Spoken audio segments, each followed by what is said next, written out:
السلام علیکم۔ اسلامک اچھے ویڈیوز دیکھنے کے لیے میرے چینل کو لائک، شیئر اور سبسکرائب ضرور کر دیا کریں۔ آپ تمامی کا خیر مقدم ہے میرے چینل کے اندر۔ بسم اللہ الرحمن الرحیم۔ حضرت سیدنا ابو محمد خراسانی رحمۃ اللہ علیہ کا بیان ہے کہ ایک خراسانی تاجر کا غلام بہت نیک و پارسا تھا۔ موسم حج میں جب حاجیوں کے قافلے حرمین جانے لگے تو اس نیک غلام کے دل میں بھی حاضری کی خواہش جوش مارنے لگی۔ اس نے مالک کے پاس جا کر حال دل سنایا اور حاضری کی اجازت طلب کی۔ بدبخت و گستاخ تاجر نے انکار کر دیا۔ تاجر نے کہا، اگر تم میرا ایک کام کرو تو میں اجازت دے دوں گا، ورنہ ہرگز اجازت نہ دوں گا۔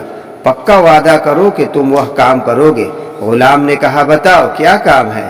بدبخت تاجر بولا، جب روضہ رسول صلی اللہ علیہ وسلم پر جاؤ تو وہاں جا کر یہ کہنا، اے اللہ کے رسول، میرے آقا نے یہ پیغام بھجوایا ہے کہ میں آپ کے دونوں دوستوں حضرت ابوبکر صدیق اور حضرت عمر فاروق رضی اللہ عنہ سے بیزار ہوں۔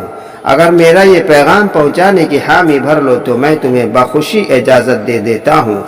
غلام کا بیان ہے کہ اپنے بدبخت مالک کی گستاخانہ باتیں سن کر بہت غمگین ہو گیا۔ بظاہر تو میں نے ہاں کر دی، لیکن جو میرے دل میں تھا اللہ اسے بہتر جانتا ہے۔ بہرحال میں قافلہ کے ہمراہ مدینہ منورہ دھڑکتے دل، لرزتے قدموں اور پرنم آنکھوں کے ساتھ روضہ رسول کی جانب بڑھنے لگا۔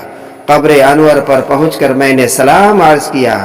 پھر امیر المؤمنین حضرت سیدنا ابوبکر صدیق رضی اللہ عنہ اور امیر المؤمنین حضرت سیدنا عمر فاروق رضی اللہ عنہ کی بارگاہ میں سلام عرض کیا۔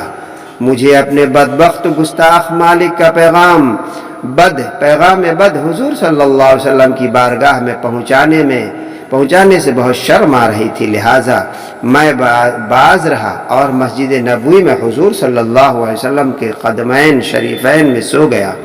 میں نے خواب میں دیکھا کہ قبر انور کی دیوار شق ہوئی اور حضور صلی اللہ علیہ وسلم چہرہ چمکاتے ہوئے باہر تشریف لے آئے۔ آپ صلی اللہ علیہ وسلم نے سبز لباس زیبتن کیا ہوا تھا اور جس میں اطہر سے مشک کی خوشبو آ رہی تھی۔ سارا ماحول مشک بار ہو گیا۔ حضور نبی کریم صلی اللہ علیہ وسلم کی دائیں جانب حضرت امیر المؤمنین حضرت ابوبکر صدیق اور بائیں جانب امیر المؤمنین حضرت عمر فاروق رضی اللہ تعالی عنہ تھے۔ حضور صلی اللہ علیہ وسلم کی اتباع میں انہوں نے بھی سبز لباس پہنا ہوا تھا۔ آپ نے میری طرف متوجہ ہو کر ارشاد فرمایا، اے عقل مند شخص، تو نے اپنے مالک کا پیغام ہم تک کیوں نہیں پہنچایا؟ حضور صلی اللہ علیہ وسلم کی ہیبت اور رعب و دبدبہ اتنا تھا کہ میں نے سر جھکایا، دست بستہ عرض کی، میرے آقا، مجھے شرم آتی تھی کہ آپ کے پہلو میں آرام فرما دوستوں کے متعلق اپنے بدبخت مالک کا گستاخانہ پیغام سناؤ۔ آپ صلی اللہ علیہ وسلم نے ارشاد فرمایا، اے خوش بخت، انشاءاللہ عز و جل تو حج کرنے کے بعد بخیر و عافیت خراسان واپس جائے گا۔ جب تو اپنے مالک کے پاس پہنچے تو کہنا، اللہ عز و جل کے رسول صلی اللہ علیہ وسلم نے فرمایا، بے شک اللہ عز و جل اور اس کا رسول اس سے بیزار ہے جو صدیق و فاروق رضی اللہ تعالیٰ عنہ سے بیزار ہے۔ پھر فرمایا، جان لے، جب تو وہاں پہنچے گا تو چوتھے دن وہ مر جائے گا۔ مرنے سے پہلے اس کے منہ سے پیپ و خون نکلے گا۔ کیا تو سمجھ گیا؟ میں نے عرض کی، میرے آقا، میں خوب سمجھ گیا۔ پھر آقا صلی اللہ علیہ وسلم واپس تشریف لے گئے اور میں بیدار ہو گیا۔